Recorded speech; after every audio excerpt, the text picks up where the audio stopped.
Hi, how are you all? तो पहला lecture हम काइनेमैटिक्स का बच्चे शुरू करते हैं और आप सभी लोग 10th क्लास से जब 11th में मूव करते हैं, ये लेक्चर्स जो हैं, ये जो आज का लेक्चर है, ये बेसिक टू एडवांस लेवल, मतलब एडवांस इन द सेंस आपको जो जो बातें फिजिक्स में जानने की हैं, जो कॉम्पिटिटिव लेवल पे आप जिन बातों को जान के कंफर्टेबल हो जाएं, हम वो सारी बातें जानेंगे। तो सबसे पहली बात, आप अभी तक क्या पढ़ के आए हो? आप शुरुआत बेसिक मैथ से करते हो, तो बेसिक मैथ आप जानते हो थोड़ा, फिर वेक्टर पढ़ते हो आप। वेक्टर पढ़ने के बाद आप काइनेमेटिक्स शुरू करते हो। चलो भाई, अब काइनेमेटिक्स थोड़ा सा फिजिक्स की बातें हो जाएं, क्योंकि वो दोनों चैप्टर पढ़ने इसलिए ज़रूरी हैं, वो उनका आना ज़रूरी है। उनका आना क्यों ज़रूरी है? क्योंकि उनके बिना फिर आप काइनेमेटिक्स में बहुत जगह वेक्टर, बहुत जगह क्या वेक्टर ही लगता रहेगा, फिर वो आपको वेक्टर लगाना नहीं आएगा, चीज़ें नहीं आएंगी, तो फिर सारी गड़बड़ हो जाएगी। तो पहली बात तो, before we start, I want to say कि आपको जो बेसिक मैथ है और वेक्टर, वो बहुत अच्छे से आना चाहिए। नाउ अब थोड़ा सा आगे चलते हैं without wasting any time. Let me start with kinematics. तो हम क्या पढ़ने वाले हैं, क्या है चैप्टर, क्या है, तो थोड़ी उसकी भूमिका तो बननी चाहिए ना दिमाग में, क्या है। तो दो चीज होती हैं, एक काइनेमेटिक्स, एक डायनेमिक्स। काइनेमेटिक्स का मतलब क्या है? काइनेमेटिक्स में हम सिर्फ we define parameters, we define parameter of motion. बच्चे, आप कहोगे कि पैरामीटर ऑफ मोशन सर क्या? क्योंकि बच्चा तो 10वीं से आया, वो चीज़ें जानता ही नहीं है अभी। वो फिजिकल क्वांटिटी के बारे में नहीं जानता कि फिजिकल क्वांटिटी वो क्वांटिटी होती है, हम फिजिक्स में वही पढ़ते हैं जो मेजर की जा सके और जिनसे हम फिजिक्स के लॉज डिफाइन कर सकें। तो ये बेसिक बेसिक बातें, पहले बेसिक बात पता होनी चाहिए कि हो क्या रहा है। तो सिमिलरली पैरामीटर, सर पैरामीटर क्या? क्योंकि मैं भी जब कभी क्लास में बैठता था तो अरे यार ये क्या लिख दिया पैरामीटर। पैरामीटर का मतलब है simple, acceleration, velocity, distance, displacement. ये डिस्प्लेसमेंट को कैपिटल डी से मैं डिनोट कर रहा हूँ। ये सब जो भी मोशन को रिप्रेजेंट करने के लिए जो जो क्वांटिटी हम लेते हैं, फिजिकल क्वांटिटी, उन सब पैरामीटर्स के बारे में हम डिफाइन करेंगे कि वे होते क्या क्या हैं। पहली बात। दूसरा, पहले तो डिफाइन करेंगे बेसिक पैरामीटर, फिर हम डिफाइन करेंगे इनके बीच के रिलेशन। ठीक है, then we study and, define कर दिया, एंड वी करते क्या है हम यहां पे? हम पढ़ते हैं, we study the relation between them. ठीक है जी, इनके बीच के हम रिलेशन पढ़ते हैं। हम कॉज ऑफ मोशन नहीं पढ़ते हैं यहाँ। कॉज ऑफ मोशन मतलब डायनेमिक्स नहीं पढ़ते, फोर्स क्यों लग रहा है। अब सीधी सी बात है, बॉडी मूव करेगी तो बच्चे फोर्स की वजह से होगी। मान लो ये ब्लॉक है, अब समझो पहले, आपने एफ नाम का फोर्स लगाया भाई, और ये आप 9th क्लास में पढ़ के आए हो, ऐसे F is equal to M में, ये पढ़ के आए हो। तो आपने क्या पढ़ा कि भैया आपने फोर्स लगाया इधर की तरफ, न्यूटन के लॉ तो पढ़े ही होंगे, तो ये ए एक्सेलरेशन से मूव किया और F is equal to M में। एक्सेलरेशन निकालना हो तो आप तुरंत कर देते थे, F is equal to M, F by M. तो हम यहां पे ये मोशन क्यों हो रही है, किसकी वजह से हो रही है, हम इसके बारे में बिल्कुल नहीं पढ़ेंगे। हम इस चैप्टर के अंदर we do not study,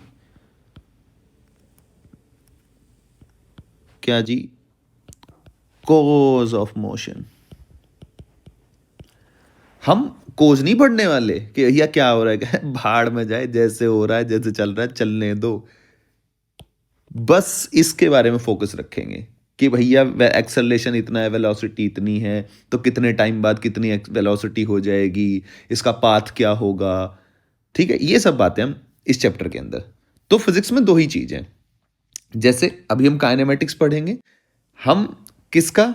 rectilinear motion का काइनेमेटिक्स पढ़ेंगे, फिर डायनेमिक्स पढ़ेंगे, फिर हम सर्कुलर मोशन की बात करेंगे तो सर्कुलर मोशन के काइनेमेटिक्स, और फिर उसका डायनेमिक्स, और फिर आ जाएगा तुम्हारा सेंटर ऑफ मास और रोटेशन। ये हब मैकेनिक्स चलने वाली है काफी दिनों तक आपके जीवन में, और आपके जीवन का अहम हिस्सा ये होना चाहिए।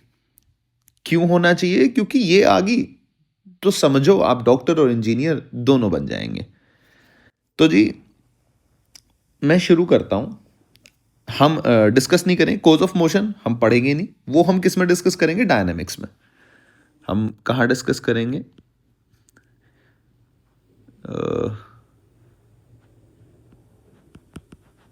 Will be discussed in dynamics. समझ रहे हैं आप? यहाँ नहीं, डायनेमिक्स में डिस्कस करेंगे। खैर, तो अब सर फिर इस चैप्टर में क्या करने वाले हैं? सवाल ये होता है खड़ा हुआ। तो उस सवाल का जवाब क्या है कि भैया पैरामीटर्स, यानी कि सबसे पहली चीज़ जो हमें डिफाइन करनी है, सबसे पहली चीज़, सबसे पहले तो ये पता होना चाहिए ना, मोशन और रेस्ट ही क्या है। सर क्या मजाक कर रहे हो सर? गोलीबाजी सर हमारे साथ ही। पता है सर, मोशन तो मोशन होती है, रेस्ट, अरे सर रेस्ट रेस्ट होता है। मतलब समझा नहीं मैं। अरे सर मोशन मोशन होगी, रेस्ट रेस्ट होगा। मोशन मोशन मतलब मोशन हो रही है, चल रहा है कोई बंदा सर। और रेस्ट मतलब रेस्ट, खड़ा हुआ है सर। अच्छा यार, बहुत सही बात। अब भाई बच्चे ने तो बचपन से एक ही चीज़ देखी है ना, मोशन मोशन रेस्ट रेस्ट। तो ऐसा नहीं है, पर वो आपके हिसाब से है। आप सही हो बिल्कुल, लेकिन वो आपके हिसाब से है। आप ऑब्जर्वर हो। तो मैं यही बात कहना चाहता हूँ कि डिपेंड्स ऑन ऑब्जर्वर। तो पहला पॉइंट जो आपके जीवन में मैं ऐड कर रहा हूँ, आपके जीवन में एक बात ऐड हो रही है जिसका नाम है ऑब्जर्वर। फिजिक्स में हर एक चीज ऑब्जर्वर पे डिपेंड करेगी, और ऑब्जर्वर के पास फिजिक्स की टर्म में एक फ्रेम होगा। मतलब ऑब्जर्वर स्टॉप वॉच लेके खड़ा है, बढ़िया मस्त सारी चीज ऑब्जर्व कर रहा है। तो ऑब्जर्वर के पास एक फ्रेम होगा, जिस फ्रेम के हिसाब से वो सारी चीजें देखेगा। मतलब हम कह देते हैं ना, जैसे आपने बहुत बार सुना होगा ऐसे कि ये तो तेरे हिसाब से है। ऐसा सेंटेंस बोलते हैं ना कि भाई तेरे हिसाब से ऐसा हो रहा है, मेरे हिसाब से ऐसा ना हो। तो अल्टीमेटली आप फ्रेम की बात कर रहे हो कि तेरे फ्रेम ऑफ रेफरेंस से तो ऐसा हो रहा है, क्या पता मेरे फ्रेम ऑफ रेफरेंस से ऐसा ना हो। तो वही चीज है ऑब्जर्वर। तो फिजिक्स में ऑब्जर्वर की बड़ी इंपॉर्टेंस है। कैसे, मैं उसको थोड़ा सा आपको एक्सप्लेन करके दिखाता हूँ, तब आपको समझ में आएगा। तो अपन बात करते हैं मोशन की और रेस्ट की। तो जी, ये बच्चे कुछ ऐसा है, ध्यान से देखना। अपना मोटिव है एक एक बात समझ में आना। ये बिल्कुल आप यहाँ से नोट्स बना सकते हैं, सारी चीज़ बना सकते हैं, बिल्कुल एज ए क्लासरूम टीचिंग है। इसमें मैंने कोई डिफरेंसेस नहीं रखे हैं। ये कोई ऐसे लेक्चर्स नहीं है। यहाँ इन लेक्चर्स को बनाने का जो मोटिव है, वो मोटिव ये है ताकि बच्चा जो है वो थोड़ा, जो क्लास में बहुत सारी बातें उसके दिमाग में आती हैं और वो नहीं पूछ पाता। सो ये मेरे तजुर्बे के हिसाब से, एज ए स्टूडेंट जब मैंने पढ़ाई करी, और अब मैं एज ए टीचर जो पिछले मेरे कई सालों का तजुर्बा रहा है, उसके हिसाब से मिक्स करके मैंने सारा कुछ, ये लेक्चर उस हिसाब से डिज़ाइन है। तो जी देखो, मान लिया बच्चे एक यहाँ है और ये यहाँ है, ए बी और सी। अब तू मुझे ये बता, मान ले तू, कोई बच्चा है जिसका नाम है, लेट्स सपोज आर्यन। अब मैं एक ही बच्चे का नाम ले रहा हूँ, अब ये मत कहना सर अलग अलग नाम ले लिया करो। ठीक है, ये बच्चा है आर्यन, ए फॉर आर्यन। अब बी फोर, बी फोर क्या, बी तो मुझे नाम ही याद नहीं आ रहा। B for Babu Moshai, Babu Moshai. C for ये चंदा। ठीक है, तो अपन ने ऐसे नाम रख लिए। खैर जो भी आप रखो, ए बी सी कह लेता हूं मैं तो ये जो बच्चा है, ये जो बच्चा है, ये जो बच्चा है, ये जब इस बी वाले को देख रहा है, इस बी वाले को देख रहा है, तो क्या बी इसको मूव करता दिखाई कर रहा है? ये कहेगा, आप कहोगे हाँ सर सीधी सी बात है, ये गाड़ी आगे जा रही है तो ये भी तो आगे ही जा रहा है। अब अगर मैं सी वाले के हिसाब से बात करूं, तो सी वाले के लिए बी वाला, ये तो दोनों सेम बस में है। ये क्या है? बस है, सेम बस में है। क्या ये बी सी के हिसाब से मूव कर रहा है? आप कहोगे नहीं सर। तो इसका मतलब बी, बी की अगर मैं बात करूं, B for C is at rest, ये लिख सकता हूं। And B for A is in motion, ये लिख सकता हूं। आप कहोगे हाँ सर। यही है ऑब्जर्वर, यही है फिजिक्स के अंदर फ्रेम, इसके अलावा और कोई मतलब नहीं है।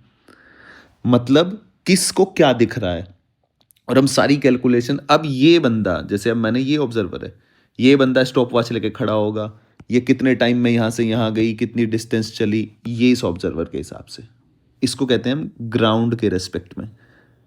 ये ऑब्जर्वर कहाँ खड़ा है, ग्राउंड पे खड़ा है ना, तो विद रेस्पेक्ट टू ग्राउंड, तो विद रिस्पेक्ट टू ग्राउंड ये ऑब्जर्वर है। हम कैलकुलेशन किसके हिसाब से कर रहे हैं, विद रिस्पेक्ट टू ग्राउंड।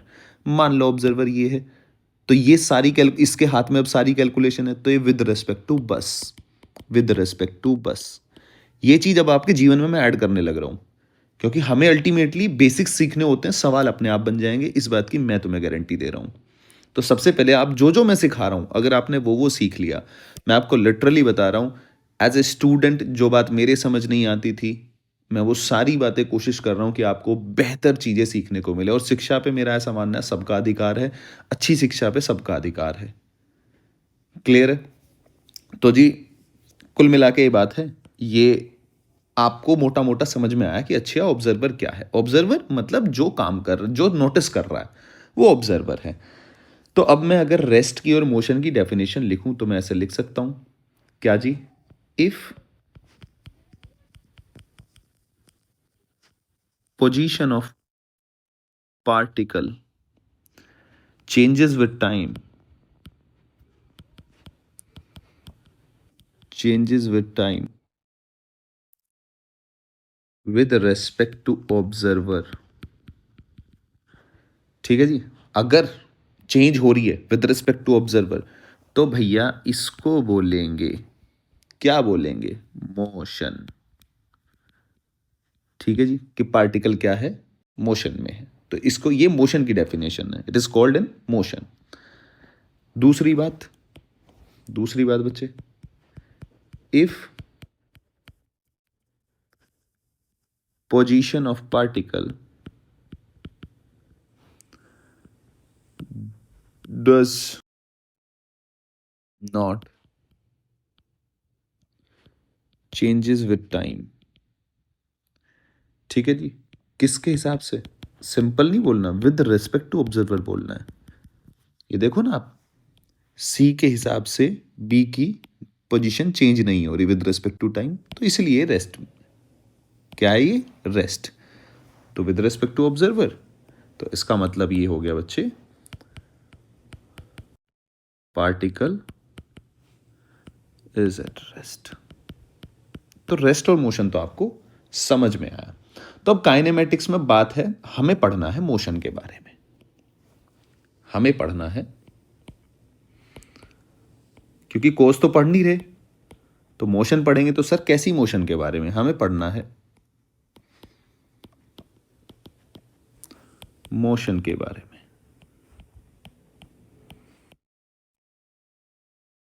ठीक है जी, इसके बारे में पढ़ना। तो मोशन कितनी तरह की होती है, कितनी तरह की होती है, तो सबसे पहले मैं बात करूंगा टाइप ऑफ मोशन। किसके बारे में बात करेंगे अपन, टाइप ऑफ मोशन के बारे में। अब टाइप ऑफ मोशन में मतलब सर समझ नहीं आया, अरे समझ क्यों नहीं आया, अभी देख, मोशन तीन तरह की होती हैं, 1D, दूसरा 2D, और तीसरा 3D। अब आपके आधों के तो चमक गया होगा, हाँ सर कुछ कुछ तो सही कह रहे हो आप। तो सबसे पहले हम 1D मोशन की बात करते हैं।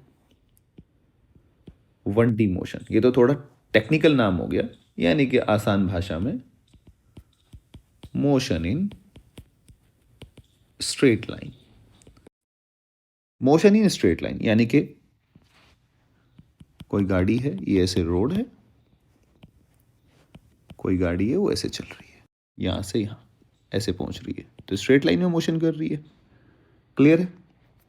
फिर आपने, ये टेबल है या कोई ऐसे h हाइट का टावर है, आपने यहाँ से, ये बच्चा यहाँ खड़ा हुआ है, इसने ये बॉल है, ये बॉल यहाँ से इसने ड्रॉप कर दी। मान लो आप छत पे, घर की छत पे खड़े हुए तो नीचे आप बॉल ड्रॉप कर दो, तो ये बॉल कैसे मूव करेगी, ऐसे, और यहाँ जाके टक्कर मारेगी। ठीक है, अगर आप स्मॉल हाइट से, तो ये बॉल फ्रॉम स्मॉल हाइट, एक एग्जांपल हो गया। अब कईयों के दिमाग में आ रहा होगा सर लार्ज हाइट क्यों नहीं ले रहे, अभी उसका भी लॉजिक बताऊंगा। एक बार ये समझ तो लो एक बार थोड़ा सा।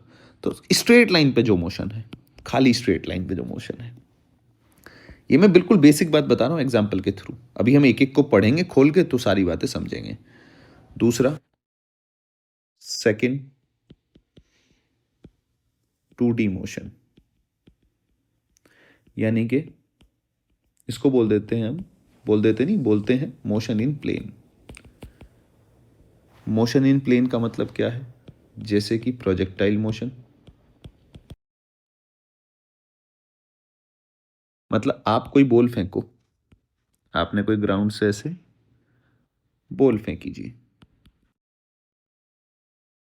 तो आपकी बॉल कैसे जाएगी? आप कुछ ऐसे ऐसे फेंकी आपने ये करके, तो आपकी बॉल का पाथ मेरे हिसाब से ऐसा होगा। आप कहोगे हाँ सर ऐसा ही होता है, क्रिकेट का मैच देखते हैं, जब सर सिक्स लगता है तो पाथ यही बनता है। तो हुआ क्या है यहाँ, अगर आप देखो मैं आपको थोड़ा सा समझाऊं। बॉल ऐसे मूव करिए, करिए नहीं करिए, भाई यहाँ पहुंची है तुम्हारी बॉल, तो बॉल अगर सिंपल ऐसे मूव करती तो बॉल आपको ऐसे जाती दिखती। आप कहोगे हाँ यार बात तो ये आदमी सही कह रहा है, लेकिन बॉल तो तुम्हें ऐसे जाती हुई दिखाई दी है, ऐसे। हाँ सर बात तो सही है, तो क्या मैं आपको ये कह सकता हूँ कि बॉल ऐसे भी चली है और बॉल ऊपर की तरफ भी चली है? भाई बॉल ऐसे भी चली है और बॉल के पास ये भी, यानी कि बॉल के पास एक्स और अगर मैं वाई, अगर मैं ये एक्सिस मान लूँ, ये एक्स मान लूँ, ये वाई मान लूँ, तो क्या बॉल एक्स और वाई में दोनों में मूव करेगी? तभी तो यहाँ पहुंची होगी। अगर खाली एक्स एक्स में मूव करती तो तुम्हें ऐसे चलती हुई दिखती, खाली वाई वाई में तो ऐसे ऊपर की तरफ जाती हुई दिखती, तो वो तो स्ट्रेट लाइन मोशन हो जाता, मोशन 1D हो जाता। लेकिन ये तो ऐसे दिख रहा है, तो इसका मतलब ये इधर भी इसके पास दोनों वेलोसिटी हैं, एक्स में भी है और वाई भी है। तो इसका मतलब ये मोशन कैसी है? Motion in plane, motion in plane. थोड़ा ये तो भाई ऐसा दिख रहा है आपको मोशन इन प्लेन, तो इसका मैं सेंस समझा रहा हूं आपको कि सेंस क्या है मोशन इन प्लेन। तो ये जैसे एक्स वाई प्लेन है, ये जो एक्स और वाई है, तो इसका मोशन ये, तो मोशन इन प्लेन, ये मतलब है इसका। ठीक है। अब यहां से कई बार क्या है ना, कोई आदमी आएगा ज्यादा तेज बनने की कोशिश करेगा और कई बच्चे भी, अब वो क्या सोचते हैं, अच्छा सर अगर एक्स वाई पे आप ऐसे शो कर रहे हो तो सर ऐसा कर लेते हैं, देखो ये है सर। सर एक बात बताओ, आप आपने एक्स वाई कह दिया, चलो सर एक्स वाई समझ में आ रहा है, ठीक है सर, क्योंकि एक्स वाई हम क्या लेते हैं, एक्सिस रिप्रेजेंट तो करना ही है। अब सर मैं आपको कह रहा हूँ सर, ये है सर, कोई चीज़ सर ऐसे मूव कर रही है अब, ठीक है जी। मतलब आपने कहा सर, उसका सवाल क्या, सवाल सुनना आप। उसने कहा सर आप कह रहे हो कि एक्स भी चेंज हो रहा है और वाई भी चेंज हो रहा है, दोनों कोऑर्डिनेट चेंज हो रहे हैं, ठीक है, तो वो मोशन इन प्लेन होगी सर। यहां आपने कहा, यहां सर सीधी सी बात मतलब है कि खाली या तो वाई चेंज हो या एक्स चेंज हो। आप ऐसे ही तो कह रहे हो सर। नहीं भाई मैं ऐसे नहीं कह रहा, पर तू अपनी बात कह ले। अच्छा सर, तो मैं कह रहा हूँ सर, क्या पता हो गाड़ी ऐसे चल रही हो तो सर यहाँ तो एक्स भी चेंज हो रहा है सर कोऑर्डिनेट, और वाई भी चेंज हो रहा है। बिल्कुल गलत बात। एक्सिस का कोऑर्डिनेट्स चेंज होने का मोशन से कोई संबंध नहीं है। ये मैं बात क्लियर कर देता हूँ। मैंने जो भी बात बच्चे समझाई है, किसी बच्चे के दिमाग में आ रही हो, मैंने वेलोसिटी से समझाई है कि इसके पास एक्स में भी वेलोसिटी है, वाई में भी वेलोसिटी है। मोशन इन स्ट्रेट लाइन खाली एक ही डायरेक्शन में वेलोसिटी है, या तो एक्स में मान लो या वाई में मान लो, इधर मान लो या इधर मान लो। मतलब कहने का मतलब ये है कि ये स्ट्रेट लाइन मोशन का मतलब है कि एक ही लाइन में मोशन हो रही है। क्लियर है जी? Along a straight line. वो फिर रिप्रेजेंट करने का मतलब होता है कि एक वो कोऑर्डिनेट से कोई मतलब नहीं है, कोऑर्डिनेट का यहाँ कोई लेना देना नहीं है। तो ये बात धीरे धीरे आगे क्लियर हो जाएगी। अभी के लिए आपको जो समझना है, जो मैं आपको समझाना चाह रहा हूं, आप बस इतना, क्योंकि अभी आप धीरे धीरे चैप्टर में घुस रहे हो ना, आप इतना समझो कि बस मोशन, फालतू का कोई बच्चा दिमाग नहीं लगाएगा।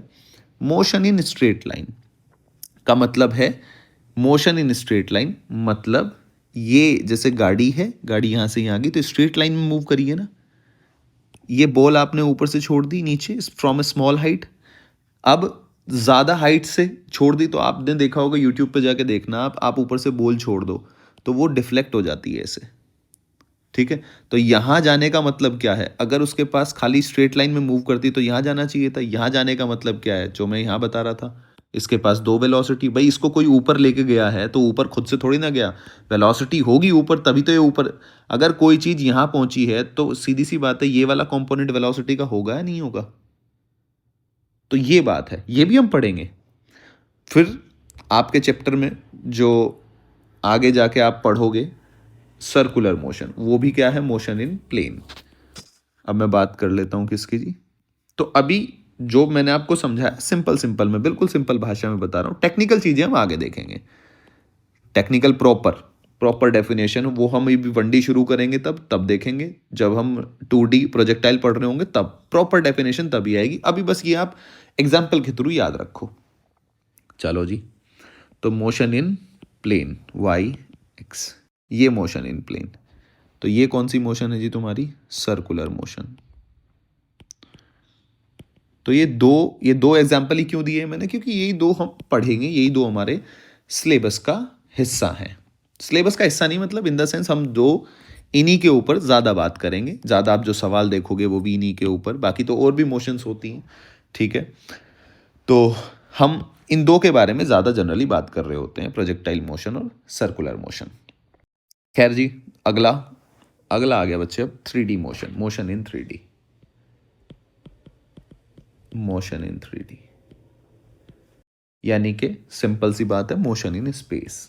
3D का मतलब है मोशन इन स्पेस। इसका एग्जांपल क्या है सर? सर हम दे देते हैं, अच्छा दो भाई, सर मोशन ऑफ बर्ड, कोई भी पक्षी है सर, पशु पक्षी मत बोल देना, कभी भैंस को ही उड़ाने लग जाओ।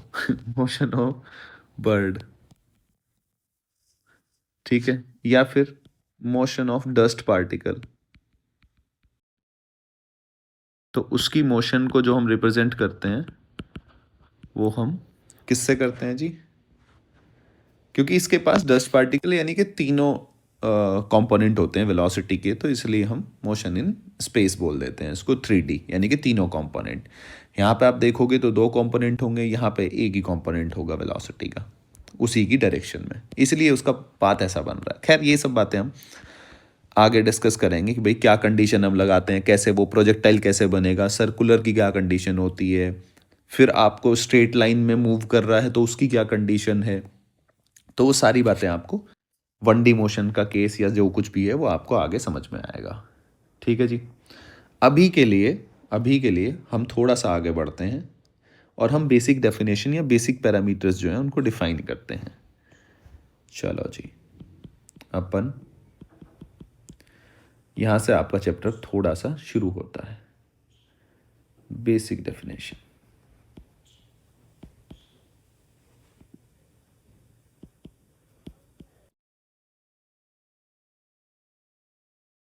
तो पहला अपन बात करते हैं डिस्टेंस के बारे में।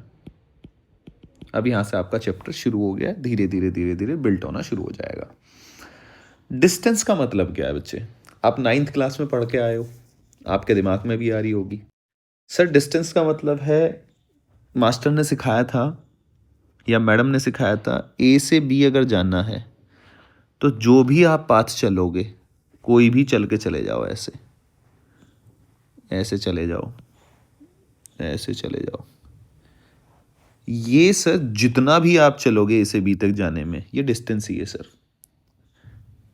अच्छा चलो भाई, बात सही है। तो क्या इसको ऐसे लिखा जा सकता है? ऐसे लिख दूं, actual path travelled by body. आप कहोगे हाँ सर बात तो सही है, सिंपल लिख लो।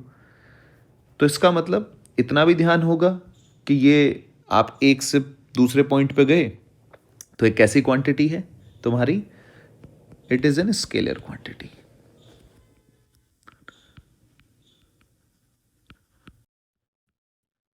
स्केलर क्वांटिटी, स्केलर वेक्टर तो पता ही होगा।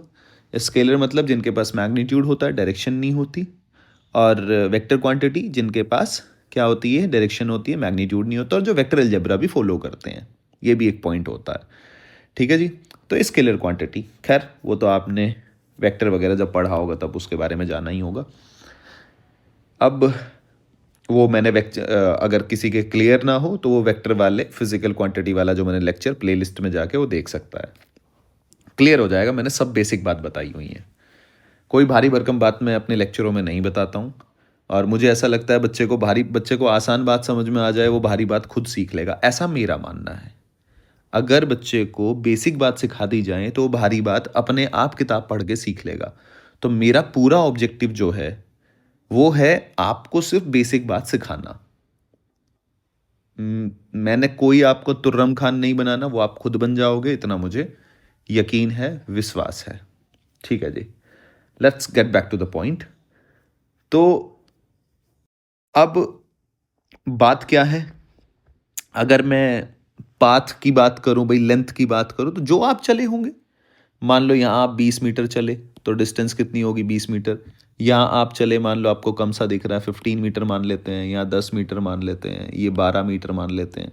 तो जितना भी आप चले, क्लियर है। अब दूसरी बात जो मैं आपसे पूछना चाहता हूं, ए से बी पॉइंट के बीच में कितने पाथ हो सकते हैं?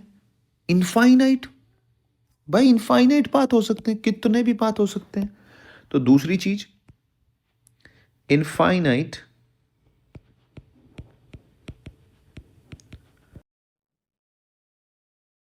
Number of path between A and B. आप कहोगे हाँ सर, इसकी जो यूनिट है वो क्या होगी जी? SI unit, distance. सिंपल सी बात है, बच्चा बोलेगा सर ये तो मीटर होती है।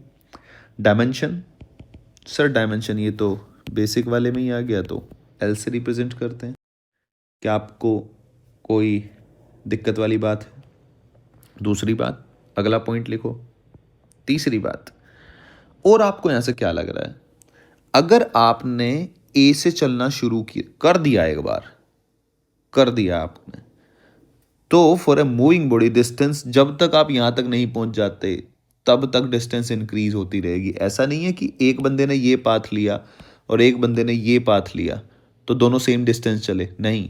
ये जितनी चला यहां से यहां तक, ये और यहां से यहां तक ऐसे घूम के, ऐसे ऐसे ऐसे ऐसे ऐसे घूम के यहां पहुंचता।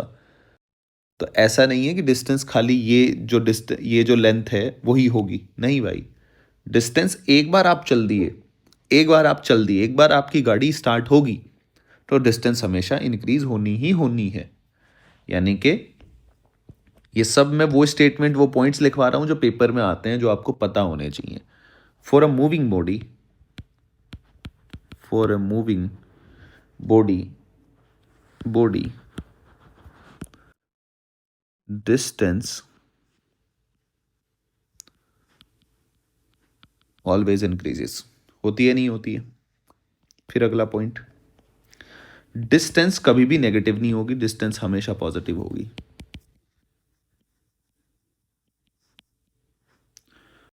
पॉजिटिव होगी। ठीक है जी। अगला पॉइंट, अगर डिस्टेंस जीरो है, कोई आपको कह दे कि भैया डिस्टेंस क्या है, जीरो है, अगर डिस्टेंस जीरो है तो पार्टिकल कहां पे है? रेस्ट पे है। Then particle must be at rest. Must में नहीं आएगा इधर, मस्ट बी एट रेस्ट। अगर डिस्टेंस जीरो है तो पार्टिकल रेस्ट पे होगा ही होगा। ठीक है, क्योंकि डिस्टेंस जीरो होने का मतलब ये है कि अभी वो चला नहीं, क्योंकि एक बार चल दिया, एक बार वो चल दिया तो डिस्टेंस तो पॉजिटिव आनी है, और डिस्टेंस हमेशा इंक्रीज होती है। तो अगर डिस्टेंस जीरो है तो इसका मतलब वही है, वो रुका हुआ है। अगर वो रुका हुआ ना होता तो भैया डिस्टेंस तो हमेशा हमेशा हमेशा इंक्रीज होनी ही होनी है। आई होप कि आपको ये मेरी बात डिस्टेंस के बारे में बहुत अच्छे से समझ में आई होगी। अब चलते हैं हम डिस्प्लेसमेंट की तरफ। अब चलते हैं हम डिस्प्लेसमेंट की तरफ।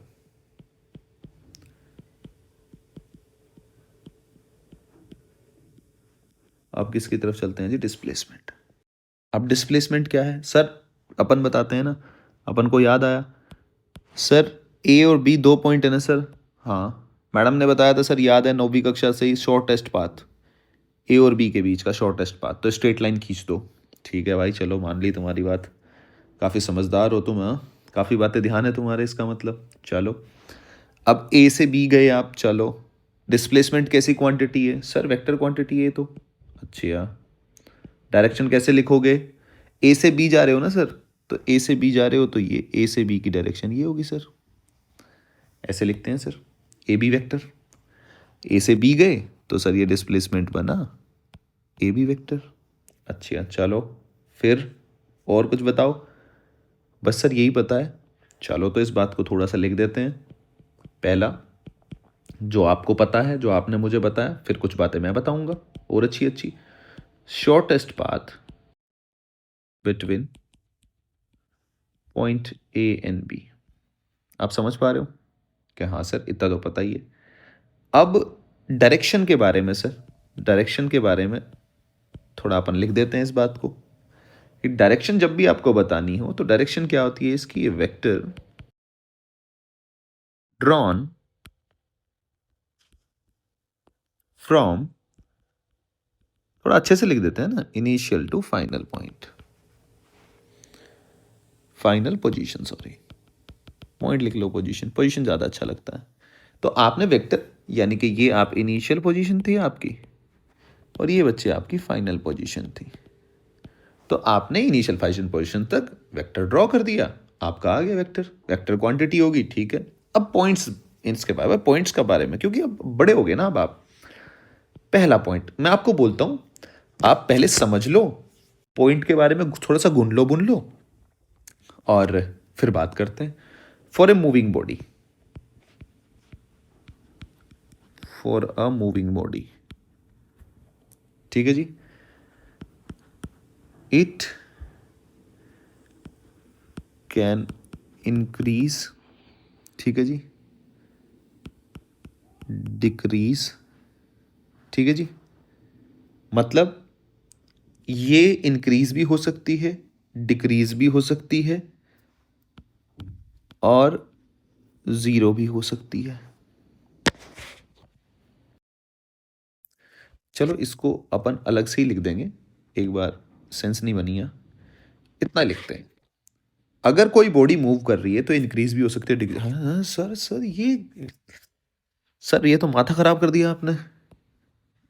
माथा खराब नहीं किया भाई, बात सुन तू मेरी। ये अपन के पास बॉल है, ये पार्टिकल मान लो, बॉल मान लो, ये इनिशियल पोजीशन है, ठीक है, इसका पाथ है ये यहां गई, यहां जाके रुक गई, रुकने के बाद ये वापस चल दी, वापस चल के इसकी फाइनल पोजीशन आई ये पाथ है। मतलब पाथ समझना, बॉल पहले यहां आ गई, फिर ऐसे आई। मैं आपसे पूछूं डिस्टेंस क्या होगी, अगर ये, मैं ऐसा मान लेता हूं थोड़ा, 5 मीटर, और ये है तुम्हारा 3 मीटर। अब बताओ, अब बच्चा गया सर, डिस्टेंस तो हमेशा इंक्रीज होती है, वो तो सारी जोड़ते हैं, पाथ जोड़ते हैं, तो सर ऐसे गया, बॉल ऐसे आई, तो सर 5 और जमा 3 8 मीटर। सर क्या पागल बना रहे हो। और डिस्टेंस कैसे मेजर करते हैं, सॉरी डिस्प्लेसमेंट कैसे करते हैं सर, शॉर्टेस्ट पाथ, कहाँ से कहाँ तक का, इनिशियल से फाइनल, इनिशियल से फाइनल, तो ये डिस्टेंस बनी, ये कितनी है, 2 मीटर। पहले जब वो यहाँ पहुँचा, डिस्प्लेसमेंट कितनी थी, 5 मीटर, अब कितनी रहेगी, 2 मीटर। घटी या नहीं घटी, हाँ सर, बात तो सही कह रहे हो आप। तो इसीलिए फॉर अ मूविंग बॉडी, ये यहाँ से यहाँ तक जा रहे थे आप, इंक्रीज हो रही थी, इंक्रीज हो रही थी, जैसे इसने यू टर्न लिया फिर डिक्रीज होना शुरू होगी। तो ये इंक्रीज भी हो सकती है और डिक्रीज भी हो सकती है, इट कैन इंक्रीज और डिक्रीज, ठीक है जी, आप समझ रहे हैं मेरी बात। तो ये बात मैं आपको कहना चाहता था, पहला पॉइंट मेरे हिसाब से आप बहुत अच्छे से समझे होंगे। दूसरे पॉइंट की तरफ चलते हैं जी। दूसरा पॉइंट बच्चे कह रहा है कि ये मैं पाथ ऐसे बना देता हूं ताकि बच्चों को समझ में आए, ठीक है। दूसरा पॉइंट समझो, इसकी वैल्यू की बात करते हैं। तो इसकी जो वैल्यू होती है वो मतलब it can be positive, negative और ज़ीरो। जैसे डिस्टेंस की हमेशा पॉजिटिव होती थी, इसकी ये हो सकती है। सर ये एक बार समझाओ। समझाते हैं जी, ध्यान से समझो, कोई जल्दबाजी वाली बात नहीं है। अगर मेरी ये इनिशियल पोजीशन है, क्या है मेरी इनिशियल पोजीशन, ये है मेरी फाइनल, ये ऐसे यहाँ तक पहुँचा, फिर ये यहाँ, फिर ये यहाँ, फिर ये यहाँ, ये मैं बना रहा हूँ इसका पाथ। ऐसे गया, ऐसे घूमी, कोई भी चीज़ है ऐसे घूमी, कोई गाड़ी मान लो, इसको कुछ भी मान लो, और ये फाइनल यहाँ आ गई। अब ये इनिशियल पोजीशन है। इनिशियल पोजीशन के लिए अपन को एक्सिस तो हम इसलिए बनाते हैं, तो मैंने मान लिया कि ये ओरिजिन पे ऐसे है, रिप्रेजेंट तो करना ही पड़ेगा नहीं ओरिजिन, यानी कि x इज इक्वल टू 0। भाई पॉजिटिव नेगेटिव ये किसके हिसाब से कर रहे हो आप, एक्सिस बना के ही कर रहे हो ना। तो ये x मान लिया मैंने और ये मान लिया y। ठीक है। एक्सिस के बारे में खास बात मैं हमेशा रिवाइज कराता चलता हूँ क्लासों में कि भैया एक्सिस आप अपने हिसाब से चूज़ करते हो, और एक्सिस बनाने के लिए मान लो मैंने एक्स वाई यहाँ बना दिया, तो मेरा जेड कहाँ होगा, अंदर की तरफ, तो ये एक्सिस होगी।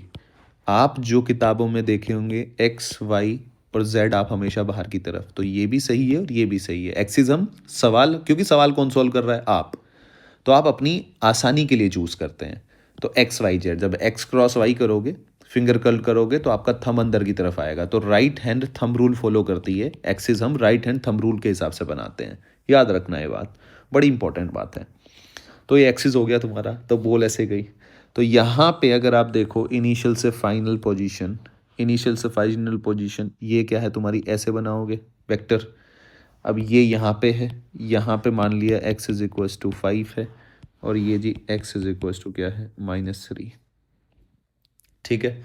अगर आप ध्यान से देखो, मैं हर तरीके से समझाऊंगा, हर तरीके से बताऊंगा, वेक्टर की टर्म में भी बताऊंगा और ये एक्सिस की टर्म में भी। आप देखो फाइनल पोजीशन कहाँ है यहाँ, तो इसकी डिस्प्लेसमेंट, डिस्प्लेसमेंट कितनी आई, विल बी इक्वल्स टू +5। फिर यहाँ पे डिस्प्लेसमेंट अगर आप निकालोगे, तो डिस्प्लेसमेंट कैसे निकालते हैं, final position minus initial position, ये डिस्प्लेसमेंट निकालने का तरीका है। ठीक है जी। तो यहाँ final position -3 -0 will be equals to -3। आप कहोगे हाँ सर बात सही है। ठीक है। तो डिस्प्लेसमेंट ये शायद अपन ने लिखा नहीं, अभी लिखा नहीं है ये, डिस्प्लेसमेंट कैसे निकालते हैं, नहीं लिख दिया ना, वेक्टर ड्रॉन फ्रॉम, तो वेक्टर कैसे, हाँ ठीक है। तो डिस्प्लेसमेंट कैसे, अगर मैं यहीं लिख दूँ, यहीं लिख देते हैं अपन इस बात को, ताकि, तो जी डिस्प्लेसमेंट आप जब निकालोगे तो कैसे निकालोगे, final position minus initial position. ठीक है जी। ये आगे इसके ऊपर प्रॉपर हम बात भी करेंगे डिस्प्लेसमेंट वेक्टर वगैरह के बारे में, पोजीशन वेक्टर बना के फिर डिस्प्लेसमेंट वेक्टर के बारे में मैं बात करूंगा। पर अभी मैं बस ऐसे ही नॉर्मल समझा दिया कि ये प्रॉपर अभी मैं बाद में लिखूंगा, x final minus x initial ऐसे लिख दिया मैंने। तो ये मैंने क्या आ गया मेरी यहाँ पे मेरी जो डिस्प्लेसमेंट है कैपिटल से मैंने डिनोट कर दिया -3, और यहाँ पे जो है ये मीटर मान लो, यहाँ पे आ गया तुम्हारा +5 मीटर। आप कहोगे हाँ सर, तो आई ना, पॉजिटिव भी आई नेगेटिव भी आई। दूसरा, जब यहाँ पे है तो अपनी इनिशियल पोजीशन पे वापस लौट आया, तो जितना गया था उतना वापस, यानी कि फाइनल भी 0 है, इनिशियल भी 0, तो यहाँ डिस्प्लेसमेंट इस पोजीशन के लिए डिस्प्लेसमेंट क्या होगी, 0 इस पोजीशन के लिए। तो तीनों पॉइंट क्लियर हुए नहीं हुए, आप कहोगे हाँ सर। अब सर थोड़ा मज़ा आ जाए अगर आप सर वेक्टर वाली टर्म जो आप कह रहे थे वो बता दो। अरे देखो ध्यान से देखो, मैं ये कहना चाह रहा था आपको, आप समझे नहीं। आप ये देखो, ये वेक्टर बनाओगे ना इनिशियल से फाइनल पोजीशन, अगर बॉल यहाँ पे है तो वेक्टर यहाँ है, आप कहोगे हाँ सर। फिर आप इसके लिए वेक्टर यहाँ बनाओगे ऐसे, आप कहोगे हाँ सर।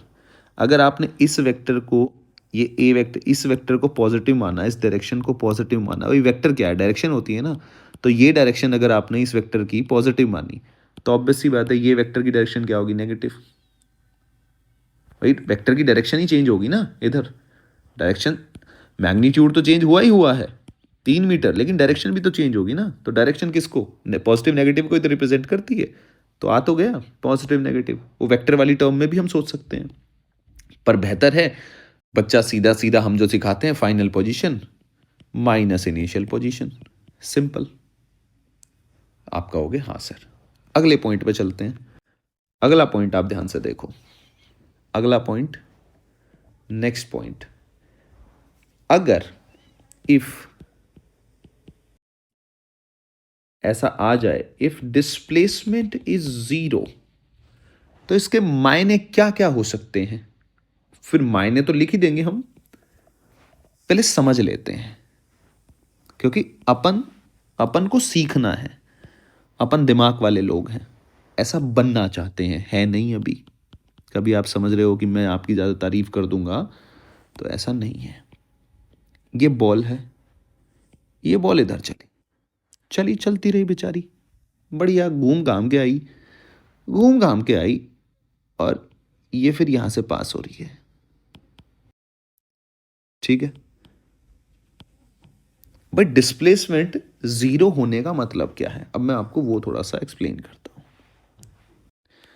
डिस्प्लेसमेंट जीरो होने का मतलब ये है, या तो वो रेस्ट पे हो, ईदर एट रेस्ट, या फिर वो डिस्प्लेसमेंट तब भी तो जीरो होगी ना जब उसकी फाइनल पोजीशन उसके नीचे ही आ जाए, यानी कि वो उसी पोजीशन से, अपने ओरिजिनल जो पोजीशन है जहां से उसने शुरू किया था वहीं से पास हो रहा हो, अपनी इनिशियल पोजीशन से ही पास हो रही हो बॉडी।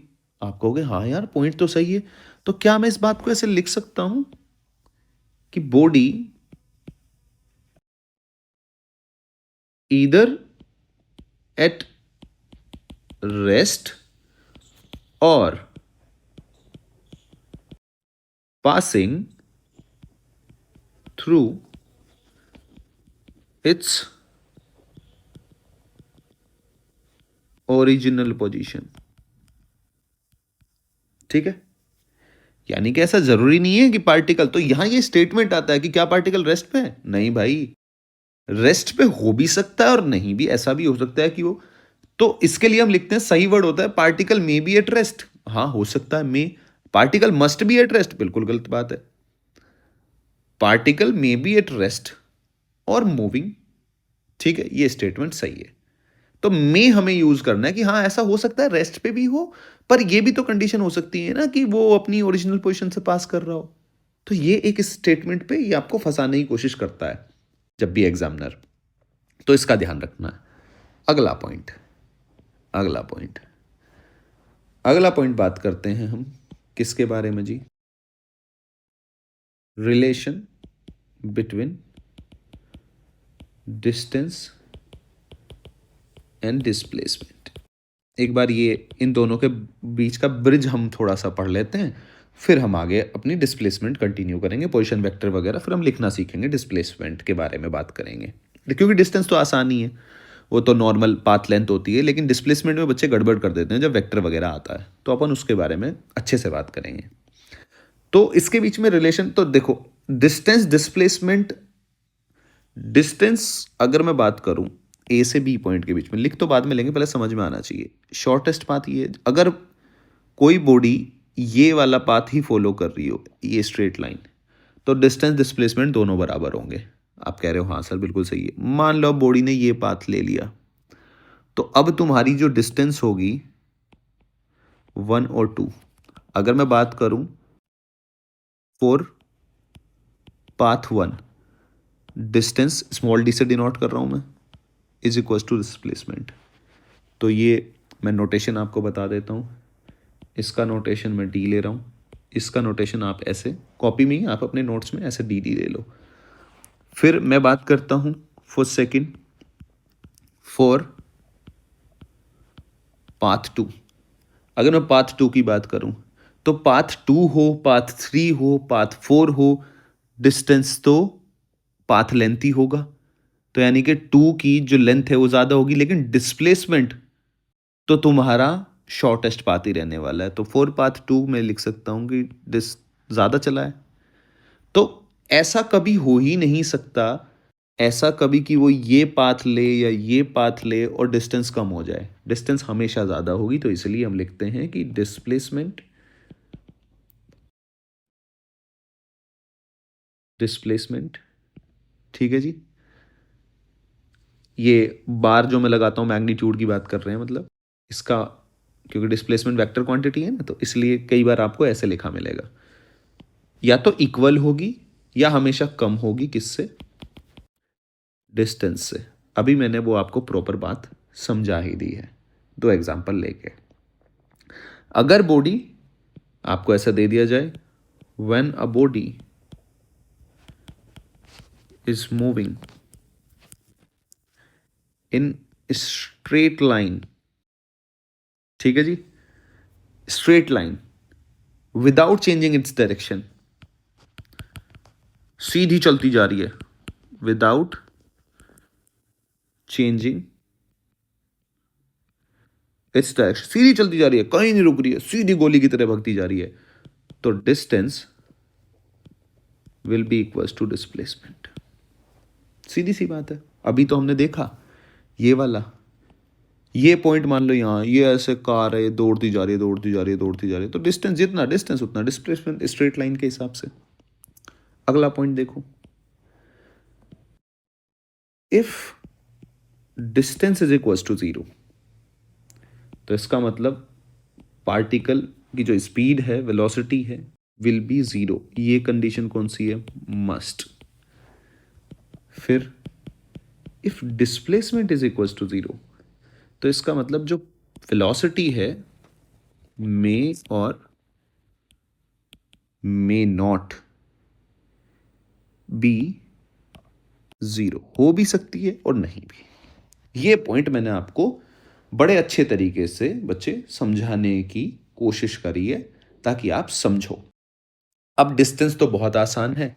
अब हम चलते हैं पोजीशन वेक्टर, जो कि आप वेक्टर में सीख के आए हैं, पर हम फिर से मैं एक बार आपको रिवाइज कराऊंगा, क्योंकि पोजीशन वेक्टर ही आपको परेशान करेगा, क्योंकि फिजिक्स में अब आपको सारी चीजें एक्सिस के हिसाब से, अब मेरा पार्टिकल यहाँ है, ये तो मैंने गाड़ी बनानी कि भैया ए, नाइन्थ क्लास से पढ़ के आप ए पॉइंट पे है, बी पॉइंट पे पहुंच गया, ये पहुंच गया, लेकिन अब मेरे को प्रॉपर बताना पड़ेगा ना। ऐसे थोड़ी ना है कि वो वहां से वहां चला गया, ए से बी। आपको प्रॉपर बताना पड़ेगा एक्सिस के ऊपर कि पॉइंट के कोऑर्डिनेट्स क्या क्या हैं। बिना कोऑर्डिनेट्स के काम थोड़ा ना चलेगा, कोऑर्डिनेट बताने पड़ेंगे। उसके लिए हमें एक्सिस की समझ होनी चाहिए, और कैसे हम ड्रॉ कर रहे हैं पोजीशन वेक्टर, उसकी समझ हमें होनी चाहिए। तो अब मैं बात करता हूं सबसे पहले बच्चे पोजीशन वेक्टर की। पोजीशन वेक्टर क्यों जरूरी है, क्या है? भैया फिजिक्स पढ़ रहे हो तो फिजिक्स को तो, मैथ की भाषा तो उसको पहनानी पड़ेगी भैया। वो अपना लिबास तो पहनेगा ना, जैसे आप कहीं भी जाते हैं तो अपना लिबास पहन के जाते हैं, तो ऐसे ही ये भी है। तो अगर मैं इसकी बात करूं पोजीशन वेक्टर की, तो पोजीशन वेक्टर क्या है कि जब भी आप किसी चीज़ को फिजिक्स के अंदर बताएंगे कि कोई पार्टिकल है, वो इस पॉइंट से इस पॉइंट तक मूव करना शुरू हुआ, तो उसके लिए सबसे पहले लगेगी आपको एक एक्सिस। और एक्सिस आप, मैंने अभी बताया था आपको, एक्सिस आप अपने हिसाब से जीवन में चूज करते हैं। एक्सिस जब भी आप बनाते हैं तो right hand thumb rule follow करके बनाते हैं, यानी कि जब आप एक्स क्रॉस वाई करें तो आपका जो अंगूठा है वो जेड की डायरेक्शन में आएगा। जैसे कि अगर बच्चे मैं यहाँ एक्स क्रॉस वाई करूँ, तो आपको ऐसे करोगे, आप फिंगर कर्ल करोगे तो आपका अंगूठा बाहर की तरफ आएगा। तो आप इसीलिए आप हमेशा एक्सेस अपनी बाहर की तरफ बनाते हैं, जो किताबों में भी आपने बनी हुई देखी होगी। ये बात, एक एक बात हम धीरे धीरे समझते चलते हैं। मैं आपको एक एक बात बताने की कोशिश करूंगा ताकि आपको हर चीज़ बेहतर तरीके से समझ में आए और गलतियां कम हो। मैं कह दूं आपको कि भैया ये ए पॉइंट है। अब फिजिक्स में कोई भी चीज़, फिजिक्स नहीं मतलब इन द सेंस आप ये बोल रहे हो कि भाई ये पार्टिकल है, ये मूव कर रहा है, ठीक है, वो आम भाषा में अच्छी बात है, लेकिन उसको भैया पेपर पे उतारना है ना। तो आप हर एक चीज को ये एक्सिस पे हम ड्रॉ करते हैं, और एक्सिस में ये क्या होता है तुम्हारा? ये होता है तुम्हारा ओरिजिन। ओरिजिन हम इसके रेस्पेक्ट में बात करते हैं। तो जी तुम्हारा जो ए का, जो ये ए पॉइंट है, ये जो पॉइंट आपने बनाया, ये जो पॉइंट बनाया, ये जो पॉइंट बनाया, तो इसका जब मैं पोजीशन वेक्टर लिखने की बात करता हूं, तो इसका पोजीशन वेक्टर अपन कैसे बनाते हैं? विद रेस्पेक्ट टू ये। अब कई बच्चों के दिमाग में आता है कि सर ये पोजीशन पोजीशन वेक्टर कुछ नहीं है भाई। पोजीशन मतलब उसकी पोजीशन कहाँ है, किसके रेस्पेक्ट में। अरे चीज़ों को सॉल्व करना है तो कुछ तो बनाना पड़ेगा ना, कहाँ से बैठ के देख रहे हो, कहाँ से बैठ के ऑब्जर्व कर रहे हो। तो अल्टीमेटली ये ओरिजिन एक तरह से ऑब्जर्व वाला पॉइंट होता है कि आप इसके रेस्पेक्ट में सारी कैलकुलेशन, ओरिजिन के रेस्पेक्ट में हम सब कुछ देख रहे हैं कि कौन कहाँ है कहाँ नहीं है। ठीक है, तो ये तुम्हारा हुआ पोजीशन वेक्टर। अब आप वेक्टर जब पढ़ के आते हो तो पोजीशन वेक्टर कैसे लिखते हो। अब इसका जो कोऑर्डिनेट है वो एक्स वाई जेड ऐसे है, तो इसका पोजीशन वेक्टर आप कैसे लिखोगे। कुछ नहीं लिखना, R vector will be equals to X I cap, जो एक्स वाला है एक्स की direction, Y J cap plus Z K cap. ऐसे आप पोजीशन वेक्टर लिखते हो। भाई ये तो आसान है ना, ये तो आई होप कि सबको लिखना नहीं भी आता, फिर मैं कहूँगा बेसिक मैथ वाले लेक्चर में जाके आप देख सकते हो। अब दूसरी बात होगी, ये तो एक बात होगी, अब दूसरी बात शुरू करते हैं। चलो पोजीशन वेक्टर लिख लिया, अब सर क्यों, ज़रूरत क्यों है, एक बार थोड़ा उसको भी बताओ। समझ में नहीं आ रहा, थोड़ा कम समझ में आया सर। चलो थोड़ा और ज़्यादा समझाने की कोशिश करते हैं। मैं आपको कह दूं कि कोई पार्टिकल है, अब बताना तो पड़ेगा ना किताब के ऊपर। ये थोड़ा ना कहूँगा वहाँ से वहाँ चला गया, उस छत से उस छत पे चला गया, ऐसे से ऐसे चला गया, इस पॉइंट से इस पेड़ से उस पेड़ तक चला गया, ऐसे थोड़ी ना बताऊँगा। तो आपको प्रॉपर बताना पड़ेगा, यानी कि तो फिजिक्स में हम चीज़ें कैसे बताते हैं, एक्स वाई और मान लो जेड। तो फिजिक्स में कैसे बात चलती है, फिजिक्स में ऐसे बात चलती है कि मान लो ये ए पॉइंट था और पार्टिकल आपका ए पॉइंट से बी पॉइंट तक गया, और ए पॉइंट जो तुम्हारा है वो है तुम्हारा एक्स वाई जेड, इसके कोऑर्डिनेट ये है एक्स वन, दो हैं तो थोड़ा सा अलग अलग करने के लिए X one Y one Z one, और बी पॉइंट जो है इसके coordinate X two Y two Z two. तो अब थोड़ा सा पता चला ना, थोड़ा सेंस बनी ना अच्छी, इस पॉइंट से इस पॉइंट तक, मतलब कहने का जैसे 2 3 5 मान लो, और ये मान लो 3 4 6, ऐसे ऐसे मान लो, जनरल पॉइंट ले लिए कि भैया पार्टिकल यहाँ से मैंने प्रॉपर डिफाइन कर दिया, किसके रेस्पेक्ट में, पर ओरिजिन के रेस्पेक्ट में। किसके रेस्पेक्ट में, मैंने आपको पहले ही बताया था ऑब्जर्वर बहुत जरूरी है। तो मैं हर एक चीज किसके रेस्पेक्ट में ले रहा हूँ, ओरिजिन के रेस्पेक्ट में। तो ओरिजिन के रेस्पेक्ट में, इसके रेस्पेक्ट में पार्टिकल पहले यहाँ था, फिर पार्टिकल यहाँ पहुंच गया, तो अब सेंस बन रही है। अब सवाल की भी आगे जब हम सवाल अभी सवाल करेंगे, बहुत सारे सवाल करेंगे, तो सेंस बनी कि अच्छा कहाँ था पहले पार्टिकल, कहाँ पहुंच गया। तो आपको एक प्रॉपर डायमेंशन पता है, प्रॉपर चीजें पता है। तो इसको सॉल्व करने का तरीका क्या है, देखो जी, पहला पोजीशन वेक्टर यहाँ, दूसरा इसका पोजीशन वेक्टर यहाँ। इस सब को भूल जाओ पहले कि इसकी जरूरत क्यों है। पहले तो ये बात है ना कि मुझे डिस्प्लेसमेंट निकालना है ए से बी। तो डिस्प्लेसमेंट के लिए मास्टर ने सिखाया था कि अगर पार्टिकल मेरा कहाँ से कहाँ चला है, ये मेरी इनिशियल पोजीशन है और ये मेरी बच्चे फाइनल पोजीशन है। तो मास्टर ने एक बात सिखाई थी कि इनिशियल से फाइनल पोजीशन की तरफ वेक्टर ड्रॉ कर दो, कुछ मत ध्यान रखो। कर दिया, अच्छा सर अब ये निकालना है सर, तो ये तो कुछ तो दिख रहा है सर, कुछ कुछ तो बन गया सर दिमाग में। सर आप यही कहने वाले हो ना कि आर ए ये पोजीशन वेक्टर हुआ, आर बी इसका पोजीशन वेक्टर हुआ, और आपको निकालना है ए बी वेक्टर डिस्प्लेसमेंट, फिर उसका मैग्नीट्यूड निकाल लेंगे। Sir triangle law of addition लगा सकते हैं ना इसमें, यही तो कहना चाहते हो। बिल्कुल सही बात है, मैं आपको असल में सिखाना ही डिस्प्लेसमेंट वेक्टर, बस मैंने पहले बताया नहीं। मैं आपको सिखाना ही डिस्प्लेसमेंट वेक्टर चाहता था कि कैसे निकालते हैं जब आपको कोऑर्डिनेट्स ऐसे गिवन हो। मैंने बस आपको एक कहानी सी बना के सुना दिया कि ऐसे ऐसे ऐसे हो रहा है, तो असल में करते यही है, इतना ही आसान है।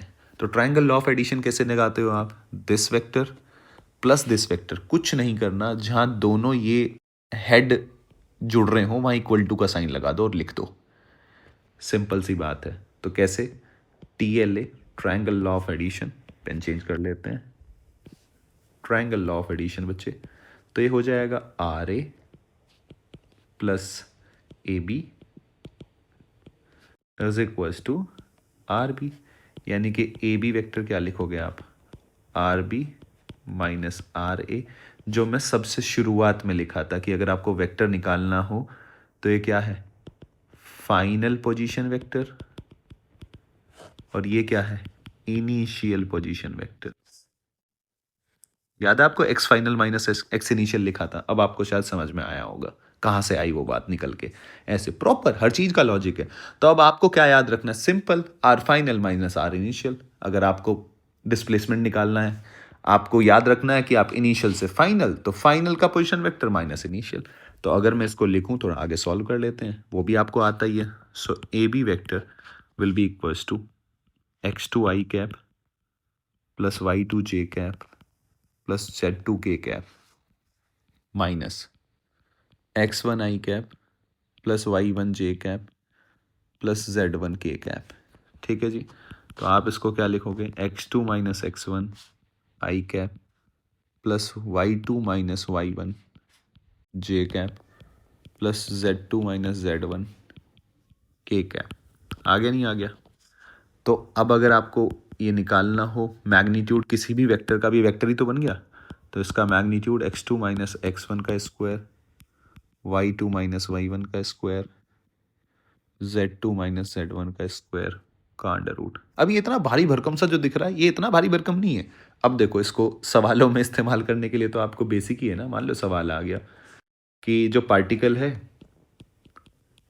पार्टिकल मूव्स फ्रॉम 1 2 3 इस पॉइंट से, फ्रॉम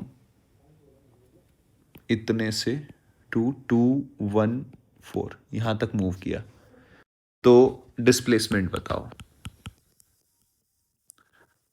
और उसका मैग्नीट्यूड बताना है आप। तो आप कैसे करोगे? बता सकते हैं सर, ये फाइनल पोजीशन है, ये इनिशियल पोजीशन है, तो कोऑर्डिनेट तो घटाने हैं। 2 में से एक फाइनल माइनस इनिशियल, यानी कि 2 माइनस 1। देखो डिस्प्लेसमेंट वेक्टर अब कितना आसान है।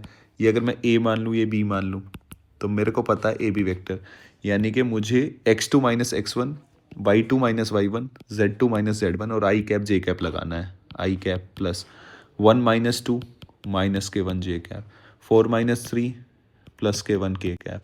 कितना आया?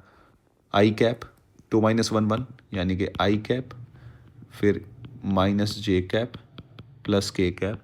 This is your A B vector. तो अगर मैं डिस्प्लेसमेंट के मैग्नीट्यूड की बात करूं, तो इसका कॉफिशिएंट का स्क्वायर 1 का स्क्वायर माइनस 1 का स्क्वायर, 1 का स्क्वायर का under root will be equals to √3 metre. आसान हुआ नहीं हुआ? बस मुझे आप ये बता दो।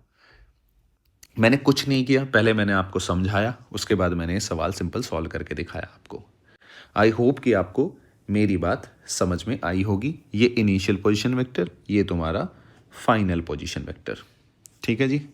अब और सवाल करते हैं। अब तो सवाल ही करने हैं बस, अब डिस्प्लेसमेंट के ही सवाल आते हैं, वो हम निकालना सीखेंगे। डिस्टेंस डिस्प्लेसमेंट अब शुरू कर देते हैं जी। जो बेसिक बातें थी वो मैंने आपको सारी बता दी। जैसे कि सवाल आ गया आपके पास, एक पार्टिकल है, थोड़ा सा अब अच्छा सवाल लेते हैं। A particle moves 21 metre. अब जिसको वेक्टर की नॉलेज नहीं है फिर गड़बड़ है। अलोंग द वेक्टर, वैसे मैं पूरी कोशिश करूंगा कि मतलब समझ में आए। Along the vector 6 i cap plus 2 j cap plus 3 k cap. ठीक है जी। Then 14 metre along the vector 3 i cap minus 2 j cap plus 6 k cap. ठीक है जी। फिर पूछा गया इट्स टोटल डिस्प्लेसमेंट। अब ये सवाल पढ़ते ही बच्चे का माथा घूम जाता है, क्योंकि जिसको वेक्टर नहीं आता ना उसको दिक्कत हो जाती है कि यार ये, अरे यार ये क्या क्या दे दिया भाई। तो ये क्या है? देखो, एक पार्टिकल है, पहले आप नॉर्मल सी बात समझो। एक पार्टिकल है, एक पार्टिकल है, ये मैंने किसी पॉइंट पे मान लिया इनिशियल, मान सकता हूँ ना भाई, चलोगे तो इनिशियल से ही ना। तो ये इनिशियल है, ये पार्टिकल यहाँ से शुरू हुआ और ये कितना मूव किया? 21 मीटर अलोंग सम वेक्टर, ये मूव किया ऐसे, यानी कि इस वेक्टर को मैं पी वेक्टर मान लेता हूँ। तो ये पी वेक्टर की डायरेक्शन ये है, तो ये 21 मीटर चला, 21 मीटर चला, ये पी वेक्टर के अलोंग चला। फिर इसके बाद इसको मैं क्यू वेक्टर मान लेता हूँ। फिर ये कह रहा है 14 मीटर चला है क्यू वेक्टर के अलोंग, तो अपन ऐसा मान लेते हैं कि 14 मीटर चला, 14 मीटर चला, ये क्यों वेक्टर के अलोंग चला, अलोंग चला, इट्स टोटल डिस्प्लेसमेंट, यानी कि ये इसकी फाइनल पोजीशन आ गई। अब फाइनल पोजीशन आते ही बच्चे ने क्या किया, मास्टर की तुरंत बात याद आई और ये ऐसे अल्टीमेटली सर अगर मैं इस पॉइंट को ए मान लूँ, इस पॉइंट को बी मान लूँ, तो ये ए बी वेक्टर, तो सर मुझसे जो पूछा गया है वो ए बी वेक्टर निकालना पूछा गया है। तो sir triangle law of addition लगा लूँगा, आ जाएगा। चलो यहाँ तक भी पहुँच गया आप। ट्रायंगल लॉ ऑफ एडिशन का मतलब है सर अगर मुझे ये R1 मान लूँ इसको मैं, और इसको सर मैं R2 वेक्टर मान लूँ, तो मैं सर ऐसे लिख सकता हूँ ना, यहाँ आपने बताया था इक्वल टू का साइन लगा लो, ठीक है सर, ऐसे लिख सकता हूँ ना, R1 vector R2 vector is equal to A B vector, है ना सर? हाँ भाई बिल्कुल लिख सकता है सर। ए बी वेक्टर तो ऐसे लिखा सकता है ना अब, R1 plus R2 vector sir. हाँ भाई बिल्कुल सही बात है तेरी, तेरी बात में कोई दिक्कत नहीं है, अच्छी है सर। तो अब सर R1 वेक्टर कैसे आएगा? सर आपने वेक्टर बनाना सिखाया था, जहाँ तक मुझे याद आ रहा है, कि अगर कभी भी वेक्टर बनाना हो, कोई भी वेक्टर बनाना हो, जैसे जनरल में ले लेता हूँ ए वेक्टर ये बनाना है, तो वेक्टर बनाने के लिए सर आपने बताया था मैग्नीट्यूड और डायरेक्शन, दो चीज़ की ज़रूरत होती है और आपका वेक्टर बन के तैयार हो जाता है, ठीक है। तो मैग्नीट्यूड तो सर मेरे को R1 का पता ही है सर। R1 का मैग्नीट्यूड कैसे पता है तुझे भाई? अरे सर इसने बताया, बोला तो है 21 मीटर लॉन्ग द वेक्टर चला है। अच्छा, आता है तेरे को इतना समझ में? हाँ सर। सर और कह भी रहा है कि अलोंग द वेक्टर, तो सर इस वेक्टर के अलोंग चल रहा है तो इसी वेक्टर की डायरेक्शन में चल रहा होगा, इसका मतलब तो यही हुआ ना सर? हाँ भाई बात तो सही है। तो सर इसका यूनिट वेक्टर निकाल सकते हैं ना अपन? हाँ भाई निकाल सकता है। सो पी कैप, फिर सर R2 को भी ऐसे ही लिख लो सर, 14 क्यों कैप, आ गया ना sir. So R1 vector will be equal to 21 into P vector कितना है जी, पी कैप निकालोगे तो पी वेक्टर, कैप कैसे निकालते हो जी आप? P vector divide by P, ऐसे निकालते हो। तो P vector 6i cap plus 2j cap plus 3k cap, 6i cap plus 2j cap plus 3k cap divide by 6 का स्क्वायर प्लस 2 का स्क्वायर प्लस 3 का square. Similarly R2 vector will be equals to 14 और ये हो जाएगा 3i cap minus 2j cap plus 6k cap बच्चे, divide by under root 9 plus 4 plus 36।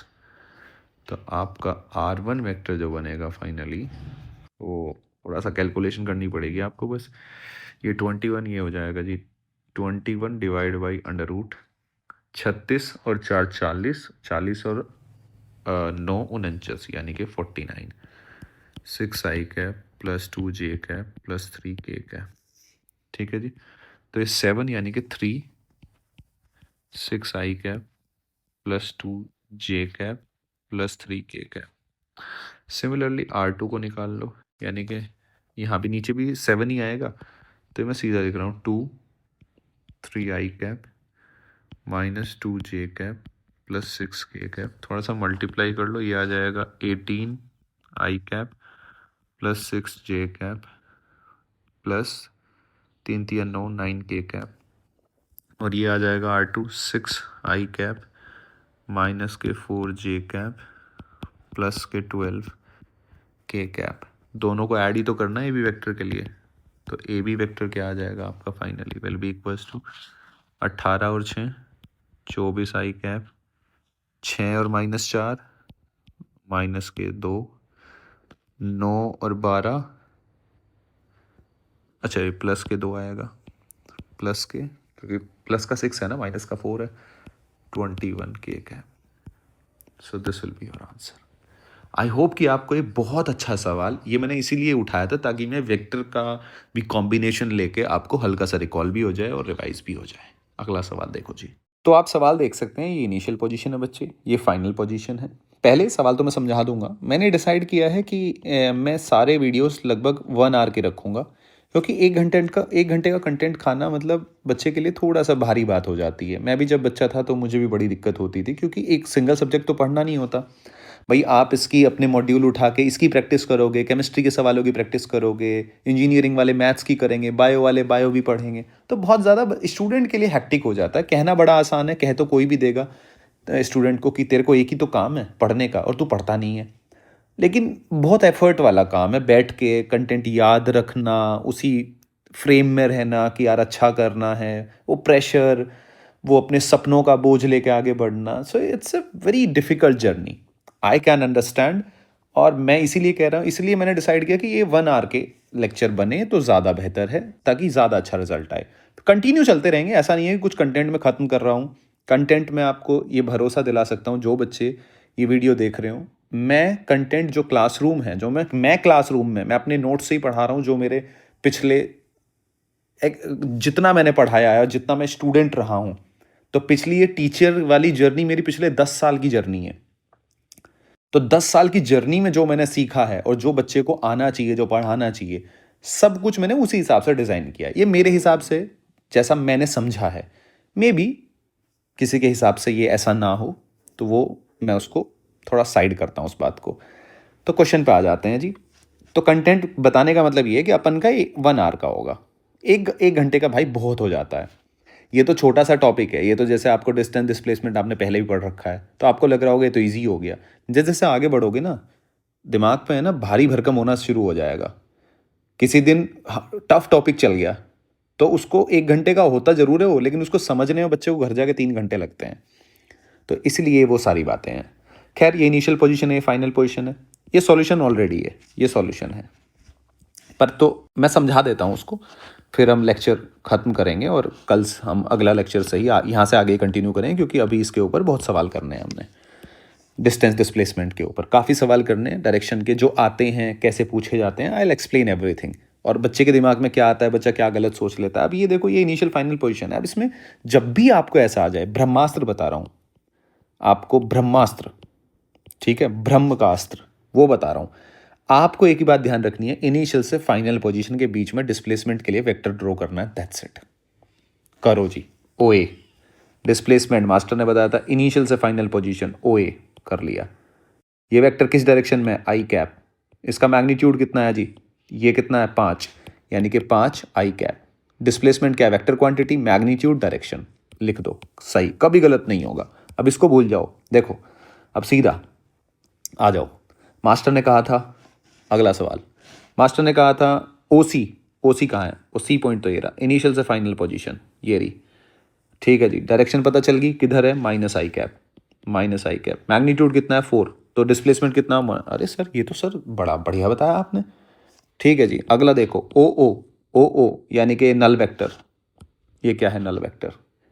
क्या आप समझ पा रहे हैं मेरी बात। डिस्प्लेसमेंट ये क्या है, नल वेक्टर, असल में क्या है, नल वेक्टर। क्या आप मेरी बात समझ पा रहे हैं भाई, पॉइंट वहीं आ गया ना तुम्हारा। तो वेक्टर, वेक्टर को हम जीरो वेक्टर को कैसे ऐसे ऐसे डिफाइन करते हैं, नल वेक्टर से, ठीक है। हालांकि मैग्नीट्यूड जीरो ही है उसका, कोई दिक्कत वाली बात नहीं है। अब डिस्टेंस की बात करते हैं। देखो जी, ओ ए डिस्टेंस 5 मीटर, फिर ऐसे आ गया, कहाँ तक आया, ओ सी तक। जब ये घूम के यहाँ तक आया, तो यानी कि 5 ये चला वापस में और 4 ये चला, 14। अगर मैं ओ ओ की बात करूं, तो ओ तक कितना चला, यहाँ से जाना 5, वापस आना 5, 5 यहाँ 5 यहाँ, कितना चला, 10 मीटर, 10 मीटर। सिंपल, ख़त्म। इसके बाद आगे चलेंगे जी, यहीं से कंटिन्यू करेंगे हम सवालों से ही। मिलते हैं नेक्स्ट लेक्चर में।